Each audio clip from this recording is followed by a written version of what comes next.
Good morning, students. Now we will discuss the second topic of fourth chapter. ਅੱਜ ਆਪਾਂ discuss ਕਰਨਾ ਵੀ classification of demand ਕੀ ਹੁੰਦੀ ਹੈ ਜਾਂ ਡਿਮਾਂਡ ਦੀਆਂ ਕੀ ਟਾਈਪਸ ਨੇ। ਠੀਕ ਹੈ, ਮੰਗ ਦਾ ਵਰਗੀਕਰਨ ਜਾਂ ਮੰਗ ਦੀਆਂ ਕਿਸਮਾਂ। ਦੇਖੋ ਫਸਟ ਕੀ ਹੈ ਇਹਦੀ ਕਿਸਮ, ਕੀ ਇਹਦੀ ਫਸਟ ਟਾਈਪ ਆ। ਦੇਖੋ ਪਹਿਲੀ ਹੈਗੀ ਆ ਕੀਮਤ ਮੰਗ, ਜਿਹਨੂੰ ਪ੍ਰਾਈਸ ਡਿਮਾਂਡ ਵੀ ਕਿਹਾ ਜਾਂਦਾ। ਜਿਵੇਂ ਕਿ ਨਾਮ ਤੋਂ ਹੀ ਕਲੀਅਰ ਆ ਵੀ ਕੀਮਤ ਮੰਗ ਆ। ਠੀਕ ਹੈ, ਇਹਦਾ ਸੰਬੰਧ ਕਿਹਦੇ ਨਾਲ ਹੋਊਗਾ, ਇਹ ਮੰਗ ਕਿਹਦੇ ਤੇ ਡਿਪੈਂਡ ਕਰੂਗੀ, ਕੀਮਤ ਉੱਤੇ। ਕਹਿੰਦੇ ਬਾਕੀ ਗੱਲਾਂ ਸਮਾਨ ਰਹਿਣ ਤੇ ਉੱਦਾਂ ਹੀ ਲਿਖਾਂਗੇ। ਦੇਖੋ ਬਾਈ price demand we mean other things remaining same such as the income of the consumer, fashion, taste, habits। ਕਹਿੰਦੇ ਬਾਕੀ ਗੱਲਾਂ ਸਮਾਨ ਰਹਿਣ ਤੇ, ਬਾਕੀ ਗੱਲਾਂ ਮਤਲਬ ਕੀ ਆ, ਜਿਹੜੀ ਕੰਜ਼ਿਊਮਰ ਦੀ ਇਨਕਮ ਆ ਉਹਦੇ ਵਿੱਚ ਕੋਈ ਚੀਜ਼ ਨਹੀਂ ਆਊਗਾ, ਫੈਸ਼ਨ ਵਿੱਚ ਕੋਈ ਚੀਜ਼ ਨਹੀਂ ਆਊਗਾ, ਟੇਸਟ ਵਿੱਚ ਕੋਈ ਚੀਜ਼ ਨਹੀਂ ਆਊਗਾ ਤੇ ਹੈਬਿਟਸ ਵਿੱਚ ਕੋਈ ਵੀ ਚੀਜ਼ ਨਹੀਂ ਆਊਗਾ। ਠੀਕ ਹੈ, ਇਹਨਾਂ ਵਿੱਚ ਕੋਈ ਵੀ ਚੀਜ਼ ਨਾ ਆਉਣ ਤੇ ਕਹਿੰਦੇ ਜਦੋਂ the quantity demanded changes with the change in its price only. ਕਹਿੰਦੇ ਜਦੋਂ ਕਿਸੇ ਵਸਤੂ ਦੀ ਆਪਾਂ ਕੁਆਂਟਿਟੀ ਡਿਮਾਂਡ ਕਰਦੇ ਹਾਂ, ਠੀਕ ਹੈ, ਉਹਦੇ ਵਿੱਚ ਚੇਂਜ ਆਉਂਦਾ ਸਿਰਫ ਕਾਹਦੇ ਕਰਕੇ, ਜਦੋਂ ਪ੍ਰਾਈਸ ਦਾ ਜਿਹੜੇ ਉਸ ਵਸਤੂ ਦਾ ਜਿਹੜਾ ਪ੍ਰਾਈਸ ਆ ਉਹ ਚੇਂਜ ਹੁੰਦਾ। ਠੀਕ ਹੈ, ਦੇਖੋ ਹੁਣ ਜਦੋਂ ਕਿਸੇ ਵਸਤੂ ਦਾ ਪ੍ਰਾਈਸ ਮੰਨ ਲਓ 10 ਰੁਪਏ ਸੀ, ਠੀਕ ਹੈ, ਉਦੋਂ ਆਪਾਂ ਉਹਦੀਆਂ 3 ਵਸਤੂਆਂ ਖਰੀਦ ਰਹੇ ਸੀ। ਠੀਕ ਹੈ, ਇਹਦੀ ਕੁਆਂਟਿਟੀ ਡਿਮਾਂਡਡ ਕਿੰਨੀ ਸੀ, 3। ਉਹਦਾ ਪ੍ਰਾਈਸ ਵੱਧ ਗਿਆ ਤਾਂ ਆਪਾਂ ਕੀ ਆ, ਡਿਮਾਂਡ ਘਟਾਤੀ। ਉਹਦਾ ਪ੍ਰਾਈਸ ਹੋਰ ਵੱਧ ਗਿਆ ਤੇ ਆਪਾਂ ਡਿਮਾਂਡ ਹੋਰ ਘਟਾਤੀ। ਇਹ ਘਟ ਕਿਉਂ ਰਹੀ ਹੈ, ਆਪਾਂ ਨੂੰ ਪਤਾ ਜਦੋਂ ਕਿਸੇ ਵਸਤੂ ਦੀ ਜਿਹੜੀ ਪ੍ਰਾਈਸ ਆ, ਠੀਕ ਹੈ, ਉਹ ਵੱਧ ਰਿਹਾ, ਠੀਕ ਹੈ, ਤੇ ਆਪਾਂ ਜਿਹੜੀ ਉਹਦੀ ਡਿਮਾਂਡ ਘਟਾ ਦਾਂਗੇ ਕਿਉਂਕਿ ਉਹ ਮਹਿੰਗੀਆਂ ਮਿਲ ਰਹੀਆਂ। ਜਦੋਂ ਕੋਈ ਵਸਤੂ ਸਸਤੀ ਹੁੰਦੀ ਆ ਆਪਾਂ ਉਹਦੀ ਡਿਮਾਂਡ ਆ ਉਹ ਜ਼ਿਆਦਾ ਕਰਦੇ ਹਾਂ। ਠੀਕ ਹੈ, ਹੁਣ ਜਿਹੜੀ ਇਹ ਕੀਮਤ ਮੰਗ ਆ ਕਾਹਦੇ ਨਾਲ ਸੰਬੰਧ ਰੱਖਦੀ ਹੈ, ਸਿਰਫ ਵਸਤੂ ਦੀ ਪ੍ਰਾਈਸ ਦੇ ਨਾਲ। ਠੀਕ ਹੈ, ਕੀਮਤ ਦੇ ਨਾਲ। ਜਦੋਂ ਕੀਮਤ ਵਿੱਚ ਚੇਂਜ ਆਉਂਦਾ ਉਹਦੇ ਨਾਲ ਕੀ ਆ, ਡਿਮਾਂਡ ਵਿੱਚ ਵੀ ਚੇਂਜ ਆਉਂਦਾ। ਸੋ ਆਪਾਂ ਕਹਿ ਸਕਦੇ ਹਾਂ ਵੀ ਇਹਦਾ ਸੰਬੰਧ ਕੀ ਆ, ਡਿਮਾਂਡ ਦਾ ਸੰਬੰਧ ਕੀ ਆ, ਇਹਦਾ ਰਿਲੇਸ਼ਨ ਕਿਹਦੇ ਨਾਲ ਆ, ਪ੍ਰਾਈਸ ਦੇ ਨਾਲ। ਠੀਕ ਹੈ, ਕਿ ਕੋਈ ਵੀ ਵਸਤੂ ਐਕਸ ਆ ਉਹਦੀ ਡਿਮਾਂਡ ਦਾ ਸੰਬੰਧ ਉਹਦੇ ਪ੍ਰਾਈਸ ਨਾਲ ਆ, ਐਕਸ ਵਸਤੂ ਦੇ ਪ੍ਰਾਈਸ ਨਾਲ। ਸੋ ਆਪਾਂ ਇਹਨੂੰ ਇੱਦਾਂ ਡਿਨੋਟ ਕਰਾਂਗੇ। ਇਸ ਤੋਂ ਅੱਗੇ ਕੀ ਆ, ਇਨਕਮ ਡਿਮਾਂਡ, ਜਿਹਨੂੰ ਆਮਦਨ ਮੰਗ ਵੀ ਕਿਹਾ ਜਾਂਦਾ। ਹੁਣ ਪ੍ਰਾਈਸ ਡਿਮਾਂਡ ਦਾ ਸੰਬੰਧ ਕਿਹਦੇ ਨਾਲ ਸੀ, ਪ੍ਰਾਈਸ ਨਾਲ। ਹੁਣ ਦੇਖੋ ਇਨਕਮ ਡਿਮਾਂਡ ਦਾ ਸੰਬੰਧ ਕਿਹਦੇ ਨਾਲ ਹੋਊਗਾ, ਇਨਕਮ ਦੇ ਨਾਲ, ਆਮਦਨ ਦੇ ਨਾਲ। ਕਹਿੰਦੇ ਬਾਕੀ ਗੱਲਾਂ ਸਮਾਨ ਰਹਿਣ ਤੇ ਸੇਮ ਲਾਈਨ ਲਿਖਾਂਗੇ, ਅਦਰ ਥਿੰਗਸ ਰਿਮੇਨਿੰਗ ਦਾ ਸੇਮ। ਠੀਕ ਹੈ, ਟੇਸਟ, ਇਨਕਮ ਵਿੱਚ ਚੇਂਜ ਆਊਗਾ। ਠੀਕ ਹੈ, ਉਹਦਾ ਟੇਸਟ ਬਦਲ ਗਿਆ, ਕਿਸੇ ਵਸਤੂ ਦਾ ਪ੍ਰਾਈਸ ਬਦਲ ਗਿਆ। ਠੀਕ ਹੈ, ਬਾਕੀ ਗੱਲਾਂ ਕਹਿੰਦੇ ਸਮਾਨ ਰਹਿਣ ਤੇ। Income demand refers to different quantities of a commodity which would be demanded at different level of income of the consumer। ਠੀਕ ਹੈ, ਕਹਿੰਦੇ ਮੰਨ ਲਓ ਕਿਸੇ ਵਿਅਕਤੀ ਦੀ ਕੀਮਤ ਪਹਿਲਾਂ 100 ਰੁਪਏ ਸੀ, ਫਿਰ 200 ਹੋ ਗਈ, ਫਿਰ 300 ਹੋ ਗਈ। ਪਹਿਲਾਂ ਉਹ 10 ਵਸਤੂਆਂ ਖਰੀਦਦਾ ਸੀ, ਜਦੋਂ ਉਹਦੀ ਇਨਕਮ ਵੱਧ ਗਈ ਤਾਂ ਉਹ 20 ਖਰੀਦਣ ਲੱਗ ਗਿਆ, ਜਦੋਂ ਹੋਰ ਵੱਧ ਗਈ ਤਾਂ ਉਹ 30 ਖਰੀਦਣ ਲੱਗ ਗਿਆ। ਆਪਾਂ ਨੂੰ ਪਤਾ ਜਦੋਂ ਆਪਣੇ ਕੋਲ ਇਨਕਮ ਜ਼ਿਆਦਾ ਹੋਊਗੀ ਤਾਂ ਆਪਾਂ ਵੱਧ ਵਸਤੂਆਂ ਦੀ ਕੀ ਡਿਮਾਂਡ ਕਰਾਂਗੇ, ਜਦੋਂ ਇਨਕਮ ਘੱਟ ਹੋਊਗੀ ਤਾਂ ਆਪਾਂ ਘੱਟ ਵਸਤੂਆਂ ਦੀ ਡਿਮਾਂਡ ਕਰਾਂਗੇ। ਸੋ ਆਪਾਂ ਲਿਖ ਸਕਦੇ ਹਾਂ ਵੀ ਐਕਸ ਵਸਤੂ ਆ ਕੋਈ ਵੀ, ਠੀਕ ਹੈ, ਉਹਦੀ ਡਿਮਾਂਡ ਕਿਹਦੇ ਉੱਤੇ ਨਿਰਭਰ ਕਰਦੀ ਹੈ, ਕਿਸੇ ਵੀ ਕੰਜ਼ਿਊਮਰ ਦੀ ਇਨਕਮ ਉੱਪਰ। ਠੀਕ ਹੈ, ਵਾਈ ਨੂੰ, ਇਨਕਮ ਨੂੰ ਆਪਾਂ ਕੈਪੀਟਲ ਵਾਈ ਲਿਖਦੇ ਹਾਂ। ਠੀਕ ਹੈ, ਇਕਨੋਮਿਕਸ ਦੇ ਵਿੱਚ ਇਹ ਯਾਦ ਰੱਖਣਾ।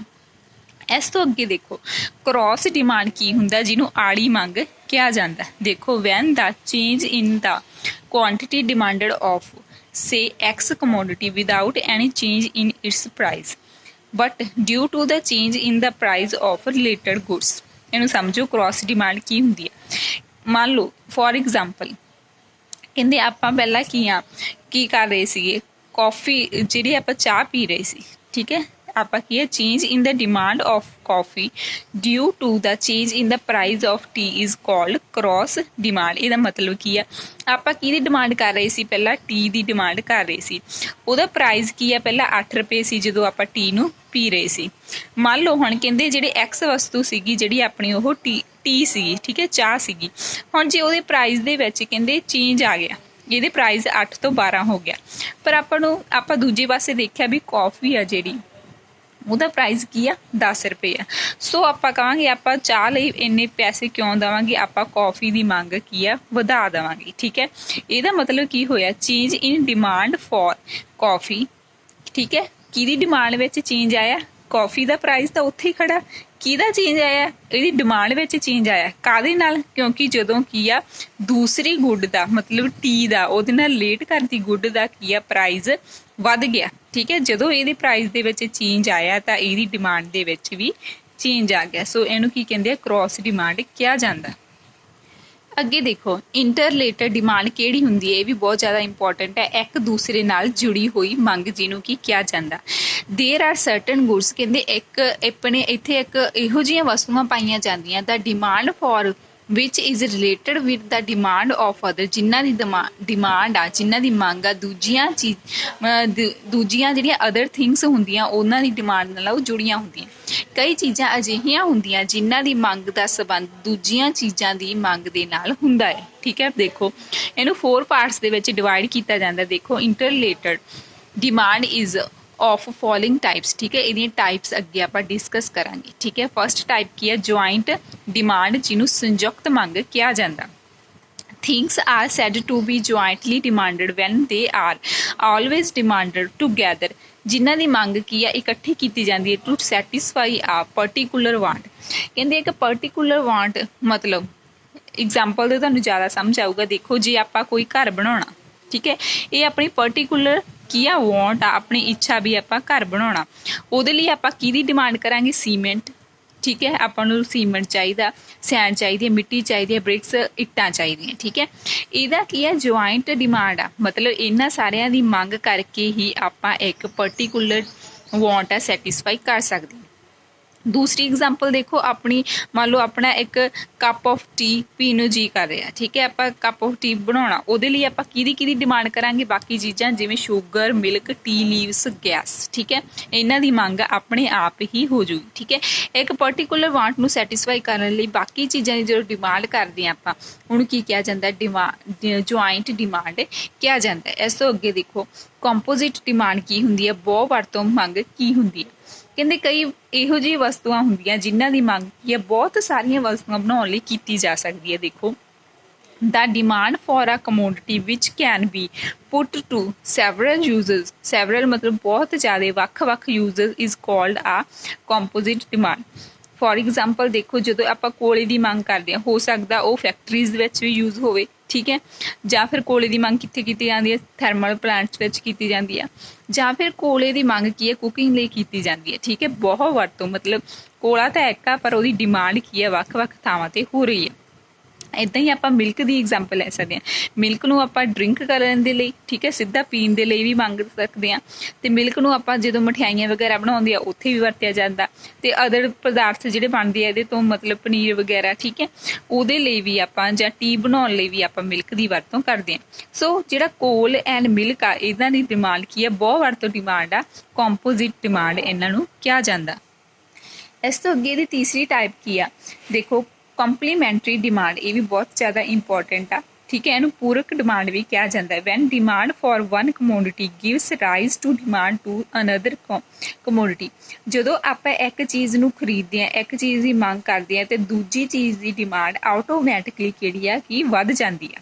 ਦੇਖੋ ਉਹ ਕਿਹੜੀਆਂ ਚੀਜ਼ਾਂ ਹੁੰਦੀਆਂ, ਉਹਨੂੰ ਕੰਪਲੀਮੈਂਟਰੀ ਡਿਮਾਂਡ ਜਾਂ ਪੂਰਕ ਡਿਮਾਂਡ ਕਿਹਾ ਜਾਂਦਾ। ਦੇਖੋ ਮੰਨ ਲਓ ਆਪਾਂ ਕਾਰਸ ਦੀ ਮੰਗ ਕਰ ਰਹੇ ਹਾਂ। ਠੀਕ ਹੈ, ਕਾਰ ਆ ਜਿਹੜੀਆਂ ਆਪਾਂ ਗੱਡੀਆਂ ਵਗੈਰਾ ਕੀ ਆ ਡਿਮਾਂਡ ਉਹਨਾਂ ਦੀ ਜ਼ਿਆਦਾ ਕਰ ਰਹੇ ਹਾਂ, ਉਹਦੇ ਨਾਲ ਕੀ ਹੋਊਗਾ, ਜਿਹੜਾ ਪੈਟਰੋਲ ਆ ਜਾਂ ਫਿਰ ਡੀਜ਼ਲ ਆ ਉਹਨਾਂ ਦੀ ਮੰਗ ਆਟੋਮੈਟਿਕਲੀ ਵੱਧ ਜੂਗੀ। ਕਿਉਂ ਵੱਧ ਜੂਗੀ, ਆਪਾਂ ਨੂੰ ਪਤਾ ਹੁਣ ਕਾਰਸ ਵਗੈਰਾ ਗੱਡੀਆਂ ਵਗੈਰਾ 'ਚ ਪਾਣੀ ਤਾਂ ਪੈਂਦਾ ਨਹੀਂ। ਠੀਕ ਹੈ, ਜੇ ਆਪਾਂ ਚਲਾਵਾਂਗੇ ਉਹਨੂੰ ਲਵਾਂਗੇ ਤਾਂ ਉਹਨਾਂ ਨੂੰ ਓਬਵੀਅਸਲੀ ਆਪਾਂ ਚਲਾਵਾਂਗੇ, ਚਲਾਉਣ ਲਈ ਕਾਹਦੀ ਲੋੜ ਪਊਗੀ ਆਪਾਂ ਨੂੰ, ਪੈਟਰੋਲ ਦੀ। ਸੋ ਇਹ ਕੀ ਹੈ, ਡਿਮਾਂਡ ਕੰਪਲੀਮੈਂਟਰੀ ਆ, ਇੱਕ ਦੂਜੇ ਦੀ ਡਿਮਾਂਡ ਹੈ। ਜੇ ਇਹਦੀਆਂ ਦੀ ਡਿਮਾਂਡ ਵਧੂਗੀ ਤਾਂ ਇਹਨਾਂ ਦੀ ਡਿਮਾਂਡ ਵੀ ਵਧੂਗੀ। ਜੇ ਕਾਰਸ ਦੀ ਡਿਮਾਂਡ ਵਧੂਗੀ ਤਾਂ ਪੈਟਰੋਲ ਵੀ ਉਹਦੀ ਵੀ ਮੰਗ ਵਧੂਗੀ। ਅੱਗੇ ਫੋਰਥ ਹੈ ਡਾਇਰੈਕਟ ਐਂਡ ਡਰਾਈਵਡ ਡਿਮਾਂਡ, ਇਹ ਵੀ ਬਹੁਤ ਜ਼ਿਆਦਾ ਇੰਪੋਰਟੈਂਟ ਆ। ਡਾਇਰੈਕਟ ਨੂੰ ਕੀ ਕਿਹਾ ਜਾਂਦਾ, ਸਿੱਧੀ, ਅਤੇ ਡਰਾਈਵ ਨੂੰ ਪ੍ਰੇਰਿਤ ਮੰਗ ਜਾਂ ਅਸਿੱਧੀ ਮੰਗ ਵੀ ਕਿਹਾ ਜਾਂਦਾ। ਠੀਕ ਹੈ, ਫਸਟ ਦੇਖੋ ਡਾਇਰੈਕਟ ਡਿਮਾਂਡ ਕਿਹੜੀ ਹੁੰਦੀ ਹੈ, certain goods which satisfy our wants directly are said to be have direct demand. ਠੀਕ ਹੈ, ਡਾਇਰੈਕਟ ਡਿਮਾਂਡ ਮਤਲਬ ਜਿਹੜੀਆਂ ਡਾਇਰੈਕਟਲੀ ਆਪਾਂ ਯੂਜ਼ ਕਰਦੇ ਹਾਂ ਅਤੇ ਆਪਣੀ ਡਿਮਾਂਡ ਹੈ ਜਿਹੜੀ ਸੈਟਿਸਫਾਈ ਹੋ ਜਾਂਦੀ ਹੈ। ਦੇਖੋ ਜਿਵੇਂ ਆਪਾਂ ਭੋਜਨ ਦੀ ਮੰਗ ਕਰਦੇ ਹਾਂ ਸਿਰਫ ਆਪਾਂ ਆਪਦੇ ਖਾਣ ਦੇ ਲਈ। ਠੀਕ ਹੈ, ਆਪਾਂ ਭੋਜਨ ਦੀ ਮੰਗ ਕੀਤੀ ਅਤੇ ਡਾਇਰੈਕਟਲੀ ਆਪਾਂ ਖਾ ਲਿਆ। ਆਪਾਂ ਕਲੋਥਸ ਦੀ ਮੰਗ ਕੀਤੀ, ਠੀਕ ਹੈ, ਕੱਪੜੇ ਵਗੈਰਾ ਦੀ ਮੰਗ ਕੀਤੀ, ਆਪਾਂ ਲਿਆਂਦੇ ਉਹ, ਠੀਕ ਹੈ, ਸਿੱਧਾ ਆਪਾਂ ਕੀ ਹੈ ਯੂਜ਼ ਕਰ ਲਈ। ਇਸ ਤੋਂ ਅੱਗੇ ਆਪਾਂ ਹਾਊਸ ਵਗੈਰਾ ਖਰੀਦਦੇ ਹਾਂ ਤੇ ਆਪਾਂ ਉਹ ਸਿਰਫ ਡਾਇਰੈਕਟ ਡਿਮਾਂਡ ਲਈ ਆਪਾਂ ਉਹਨੂੰ ਅੱਗੇ ਕੀ ਹੈ ਯੂਜ਼ ਨਹੀਂ ਕਰ ਸਕਣਾ। ਆਪਾਂ ਫੂਡ ਕੀ ਆ ਅੱਗੇ ਨਹੀਂ ਹੁੰਦਾ, ਆਪਾਂ ਆਪ ਦੇ ਖਾਣ ਦੇ ਲਈ ਕੀ ਆ ਉਹਦੀ ਡਿਮਾਂਡ ਕਰਦੇ ਹਾਂ, ਸੋ ਇਹਨਾਂ ਨੂੰ ਡਾਇਰੈਕਟ ਡਿਮਾਂਡ ਕਿਹਾ ਜਾਂਦਾ, ਠੀਕ ਹੈ। ਇਸ ਤੋਂ ਅੱਗੇ ਕੀ ਹੈ ਡਰਾਈਵਡ ਡਿਮਾਂਡ ਕੀ ਹੁੰਦੀ ਹੈ? Derived demand for goods which are not consumed for direct satisfaction of wants। ਕਹਿੰਦੇ ਇਹ ਉਹ ਡਿਮਾਂਡ ਹੁੰਦੀ ਹੈ ਜਿਨ੍ਹਾਂ ਦੀ ਡਿਮਾਂਡ ਕਿਉਂ ਕੀਤੀ ਜਾਂਦੀ ਹੈ? ਆਪਦੇ ਡਾਇਰੈਕਟ ਯੂਜ਼ ਲਈ ਨਹੀਂ ਕੀਤੀ ਜਾਂਦੀ, ਠੀਕ ਹੈ। ਇਹਦੀ ਵਰਤੋਂ ਕਾਹਦੇ ਲਈ ਕੀਤੀ ਜਾਂਦੀ ਹੈ? Rather these goods are demand to make the final product is called direct, indirect or derived demand, ਠੀਕ ਹੈ।